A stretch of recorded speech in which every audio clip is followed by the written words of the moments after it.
Lock and Crawl here. All right, so this video is going to be within regards to inner fenders. So some time ago, I had cut, well, first of all, I went with the Nemesis here for the outer fenders for the front. And for the inner fenders, went with Artec Industries. And over in the rear, what I ended up doing, and I don't know if some of you have seen my video, but I did actually take the plastic off the rear inner fenders to give me more clearance. And if you guys haven't watched that, just check that out. It's a pretty good video on how to take the inner fender out and also trim the inside. This actual outer fender is stock. I just trimmed it from the inside. But now, as you see, everything's pretty exposed down here, more specifically here on the driver's side. So what we're gonna do today, yeah, especially this area here has always been a concern. Here's the fuel tank. So yeah, we got some wiring here. So up to this point, nothing has happened, but I definitely wanna cover this area. So we are going with Artec Industries. And these are the pieces that it comes with. Aluminum, great product, great company. And I'll have information here in the description. And I'm also gonna include a discount code, which would be Lock and Crawl, all one word. So you'll see that there, get you guys a good discount, 15% off actually. So any Artec Industry products, not just the outer fenders. I'm sorry, the inner rear fenders. These are again, this is obviously for the rear, just so you can get a feel as to what they look like in the front. These are the Artec Industries inner fenders for the front. And I also have them on my JK. Here's what they look like on the JK installed for the rear. And I do also have them in the front. Now for the front, I did actually trim because I needed to mount the reservoir for these Fox shocks. So I did have to trim that, but that's what they look like on the JK. And here's the other side, get a feel for it. There you go.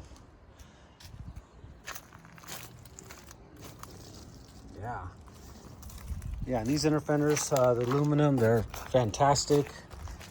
You could also, some people actually have them get them powder coated or painted, but I actually like that look. So I'm just keeping them that way. I think they look pretty cool. These are a little dirty, but yeah, we just got back from camping. So it's Memorial Day today. So this is what I'm doing today. And yeah, all right, well, let's get to it. Go ahead and get started on the install. Got all these nuts and bolts. This also is gonna be mounting. I think this is, yeah, it says right there, passenger front. So it looks like it's probably in this direction. That's gonna go back there. Not sure if that's that way or if it's upside down. I'm not sure yet, but we'll figure it out. Comes with this hose here because we do actually have to relocate this here, move this over. So let's get that figured out. I did actually, as I mentioned, I did have these aftermarket.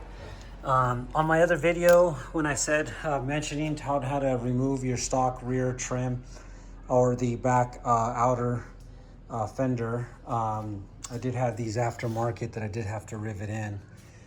So taking these off for myself was not as complicated, but reference back to that other video. That way you can see how you take all the plastic off if your rear inner fender is stock, and that would help you out on how to get to this point. All right, let's go. All right, so I was wrong. This side is actually on the passenger side. So if you took a look at the Artec logo, it actually is facing the front. And that's how it's gonna actually be put together. As you put the, all the nuts that were actually, or all the bolts that were actually in the bag, very small bolts, you loosely tighten onto the actual pieces and you puzzle them together. And from the looks of it, looks like passenger front. This actually mounts in this manner here. The word there, passenger front, will be facing the front of the Gladiator. And you're gonna wanna keep your existing, you're gonna reuse the existing bolts for off the inner fender. I'm gonna have to look for them since I took this apart before. I think I got, I have them stored somewhere, I just gotta find them. But yeah, so these holes here line up to that, and that's how that's gonna be positioned.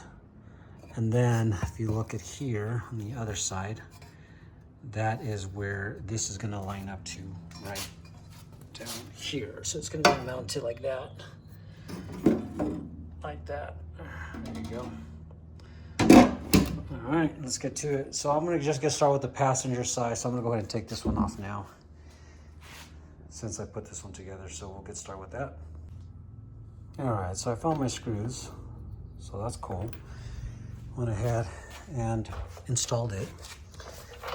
And it's a little tricky to line them up, but they do have these holes here so you could actually put your drill bit inside when you go to screw them. So now it's in. And as I mentioned, oh, there's the glare. It says front passenger. So again, that's facing that direction. And there you go. That's that. All right, so I have this side installed already. A couple things that I needed to do. In my particular setup, since again I had taken off these original fenders, I did actually have to break these off because, and it's aluminum, so you just bend it back and forth and they come right off. The reason for this is because the setup that I had here, I had rivets in here already for this setup here. It's a kit that I had bought in order to use the stock fenders. So I couldn't use what was part of the actual inner fender. No problems, however. In this particular case, it's nice and sturdy. There's the 3 bolts that holds it here, and there's a push pin that's part of this that actually holds this side in place, so there's no rattling. It's nice and solid. And I did have to drill. There's a hole that's already existing here. I had to drill the hole a little bit bigger, and it came with a bolt and a tool for a rivet. So this is the tool for the rivet that comes with the inner fenders. And this is the rivet that goes on this side. Once you drill the hole, you put that in there, and then this nut here, you actually screw in from the bottom, so it looks something like this. So that would be in its place, and this would come into place here, and then when you drill that in, it squeezes the rivet in here into the frame. So that's what I had to do down here. And then, as you know, that comes into play. Now, another thing that I struggled with that I was not paying attention to, this part here. This bracket sits like this. That sits right there, and there's actually some wiring that's on here, but this needed to come off. It was not going in, so I took this off, and you just stuff it in here. It's not going anywhere, so now it's protected by this, so it's right back there, the wiring. But yeah, so you got to remember to take that off as well. Aside from that, everything else is good and looks good. I like it. All right, now for the other side. All right, so here on the driver's side, just so you can see what I'm talking about. So those are the 2 bolts that you gotta take off, and this is the wiring that you're gonna have to disconnect. You just pull those out here, move the wiring, tuck the wiring in there, and take that off because this bracket is in the way. So let's get that moving. All right, so in my particular case, this is a 2021 JT here. So I went ahead and installed this side. Again, this is facing driver. And again, it's marked clearly driver front. So this canister here, this is where it's normally at, tucked in right there. You take a 10 millimeter, you take this out, you remove the canister, and this canister needs to be relocated. We're gonna tuck it in back over here. So you're gonna remove the hose from here and from here, and the kit comes with an extra hose, and you will have to cut it to size. So it's gonna go from here, back tucked over here. So let's do that now. And that was pretty easy. Once you remove it, again, you just pull that out, and this is the other end, bottom of the canister, and then just put the new one in. Make sure it bottoms out all the way. So now again, we're gonna tuck it in there, and then we'll cut this to size. All right. So I went ahead and put the hose around this wire, and then I angled it in as I brought it in, and there's actually a mount that's already there. So that's where I'm gonna try to find a screw actually, because this mount looks like it's part of the hose. So it's a little different than some of the other years. It's just slightly different. So I'm gonna try to find a screw here. There's space for both a screw and a nut. I mean, technically I could probably even use a zip tie. So now I'm gonna go ahead and cut this to size and plug it in there. So that's it. All right, let's get to it. There you go. I did find a bolt and a nut. Went ahead and put that on there. Canister is nice and secure.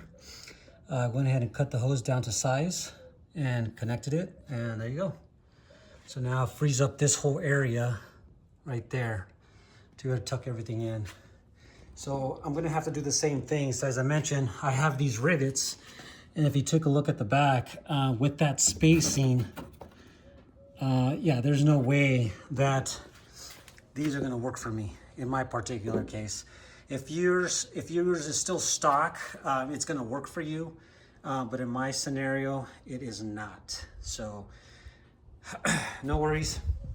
And again, this is what is used for the rivets to hold the stock outer fender, and these little brackets hold into these little squares here. So that's how this goes into play there.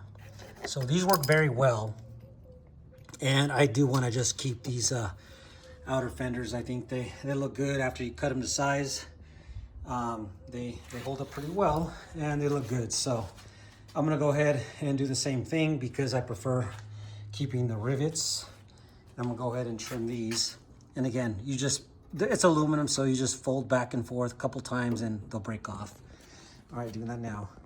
All right, and this hole here is pre-existing. If you take a look at the way this is designed, this is gonna go positioned like that. And that bottom hole is gonna line up to this pre-existing hole that's here now. Except it needs to be drilled just a bit larger.